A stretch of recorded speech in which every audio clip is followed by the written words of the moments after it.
What's up, guys? Volt here, bringing you my third episode of Import and Export Millionaire Tips and Tricks. So in this video, it's just going to have a gameplay of GTA playing in the background. I just want to talk about a few topics and discuss a lot of things in this video. This is probably going to be the last video about discussing things, so you don't have to worry about that. You'll see gameplay of sourcing and selling and how I do certain things in the next upcoming videos, hopefully. Unless I think of some more things. Now, again, I put a lot of time and a lot of thought and a lot of effort into making these videos, so if you guys would leave a like down below, that'd be great. Even leave a comment, that would be great too. So I'm gonna probably say that at the end of the video, but right now I'm just gonna get into a few pros and cons about the import and export DLC. A lot of people ask me, is it worth it? Now the pros, in my opinion, yes, it is worth it because you make $80,000 per top range car. If you sell one top range car, you make $80,000, and that is without any damage. And there are ways to do this. Don't worry, I may touch base on that in a little bit later videos on, maybe selling a video or something, But for the main point, you make $80,000. For 2 cars, you make $160,000. For 3 cars, you make a total of $240,000, and 4 cars, you make a total of $320,000. Now you have to wait 40 minutes, okay? But with the new, there's a way that you can actually bypass that, which I may talk about in another video as well. But again, $320,000 for selling 4 cars. Now you can do this in a public server with your friends if you want to. Again, I'll touch base on that a little bit later. So another pro is, even though you're not doing special crates, you still are getting contacted for special crates. Spending $25,000 to make $150,000 or something like that. Get a Sasquatch fur or a stopwatch or a movie reel film or something like that. You still get contacted for those jobs, which is awesome. And that is if you have a special vehicle, or if you have a crate warehouse type deal. A few cons are the prices. Now the prices right now are actually discounted until the 13th, which is March 13th. I think they're 25% off for the vehicle warehouses. I'm not 100% on that, but you can check out the newsletter on Rockstar and check it out for yourself. And I would definitely take advantage of this if you have the money and you don't have a vehicle warehouse. You can make a buttload of money. Trust me, a crap ton of load of money. So just make sure you take advantage of that. Now the NPCs at time is another con. They do snipe you with pistols and stuff during sourcing missions. It can be a bit of a pain and cause you a lot of damage and a lot of pain, but in the end they're not too bad. Depending on how high range of a car you're selling or sourcing, if you're sourcing a top range car, you'll get 4 waves of enemies. If you're selling or sourcing a mid-range car, you might get about 3 waves, and if you're selling a standard range car, you'll probably get about 2 to possibly 1 wave. So it all depends.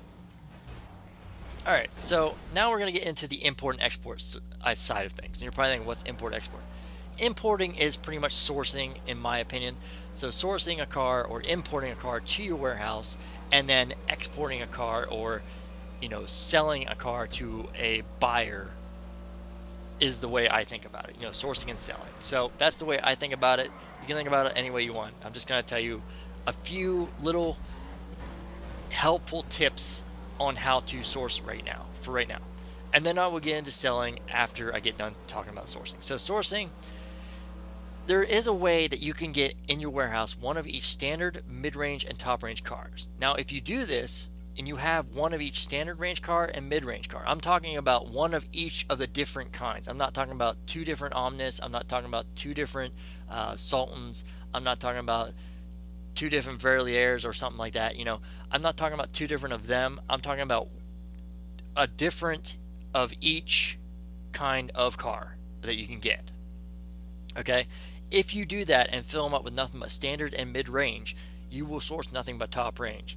For me, I have not sourced anything below a top range since I think the beginning of January, and that's quite a long time ago since I found out this little secret. So make sure you kind of implement that into your style as well, into your selling and sourcing. I'll touch base on that a little bit later about what you can do to help out with that. Number 2, make sure you take your time sourcing the cars. Now, when you're sourcing cars, you want to take your time and kill the enemies and kill the helicopters and kill the cars and all that stuff. Make sure you eliminate as much enemies as you can And for the most part, I will be showing this a little bit later in later videos on how to do this. If you need a source in a public lobby, make sure you are aware of your surroundings as well as you know how many waves you may get, because the more time you take on sourcing your car, the less money you need to spend on repairs and the more profit you'll make in the long run. So, the most you want to spend on repairs, and this is if you can't help it, if you get damaged, the most you want to do and you still may make a profit is about $5,000. Okay, now that's kind of stretching it a little bit. I kind of go for, anywhere from 1,000 to about 3,000 for mine. That kind of gives me a little bit of the leeway because then I do some math. I make like so much and so much for each car. So that's how I do that. Now I touched base with this a little bit earlier in one of my earlier episodes about necessities, and that is guns needed. Now, you're going to need a rocket launcher and a homing launcher to take out the helicopters. You will have helicopters when you're sourcing missions. They are a pain, but you can take care of them with this. Assault rifles, preferably the special carbine with the most ammo, which is 100 rounds, for taking out enemies on foot and possibly, cars that have enemies in them. And last but not least, a sniper rifle or a heavy sniper for certain missions to make them a little bit easier in the long run. So you're not spending a couple hundred, or a couple, not 100,000, a couple like 10 grand on repairing a car. Instead, you could just source a car and spend nothing on repairs at all. It has happened, and it does happen to me a lot. So another thing when sourcing cars, make sure you use your lesser abilities.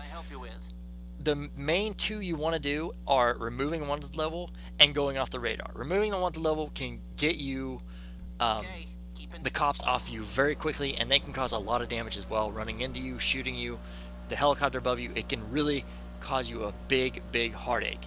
And the radar is mainly for when you're playing with other players in the lobby. If you're not playing with other players in your lobby and you're just by yourself, then don't worry about changing or going off the radar. Okay? And this is why I'm telling you about the lesser abilities, because they're cheaper than the CEO abilities. You spend like $12,000 to go ghost for, it is about 2 to 3 minutes long, yes. But in the long run, when you only spend $600 or like $400 or something like that for going off the radar for, a minute when you're maybe like a mile out from your destination, then yes, you do want to make sure that you make the most money as you can. So another thing is, stealth is key in some missions. Some missions you will need to not only be able to run and gun and kill everyone, but you want to make sure that you also use stealth to your abilities. So if you make sure you figure out what missions do what by learning what your assistants will tell you and where the certain cars are located. Some of the missions use stealth, and that way you don't attract too much attention, and you may not have any pursuing enemies if you do them right. If you do them wrong, then yes, you will have pursuing enemies, but they can cause some damage as well as not as too much damage. That probably was a little bit confusing. Just remember, stealth is key in some missions. Do not go run and gun all the missions for sourcing. Another thing is source alone. Now, I mainly source alone. What we do on my friends and everything, we usually source alone and then we sell together to make the most money for each other. But in the end, we source our own cars, that way we're ready to go for the next round. So, like I said, my main key is source alone and sell together in a group. That's the best advice I can give you for that.